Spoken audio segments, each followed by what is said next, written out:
বাহিনীর একজন সদস্য জানান, নিহত তৌফিক পাবনা ক্যাডেট কলেজের 33তম ব্যাচের শিক্ষার্থী ছিলেন।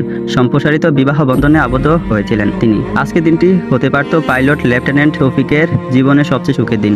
আজ জীবনের প্রথম সোলো পাইলটে ছিল তার। প্রশিক্ষণ চলাকালে একজন শিক্ষণবিদ যখন যথেষ্ট দক্ষ হয়ে ওঠেন এবং তার প্রশিক্ষক মনে করেন তিনি এককভাবে বিমান চালাতে প্রস্তুত, তখন তাকে প্রথম সোলো পাইলটে পাঠানো হয়। এই ফ্লাইটে পাইলটকে সম্পূর্ণ একা সব সিদ্ধান্ত নিতে হয়। রানওয়ে নির্বাচন, take up, in flight manoeuvring এবং ল্যান্ডিং সহ সবকিছু তার নিজের নিয়ন্ত্রণ থাকে। তৌফিক সফলভাবে এই ফ্লাইটটি সম্পূর্ণ করতে পারেন সেই অপেক্ষায় ছিলেন তার সহকর্মীরা। এমনকি তৌফিকের জীবনের এই বিশেষ দিনটি উদযাপনের প্রস্তুতি নিচ্ছিলেন তারা। এ বিষয়ে বিমান বাহিনীর এক কর্মকর্তা বলেন, সোলো পাইলট একজন পাইলটের জীবনের সবচেয়ে আনন্দময় দিন। সফল পাইলট শেষ সাধারণত জল খেলা হয় ও মিষ্টি বিতরণ করা হয়।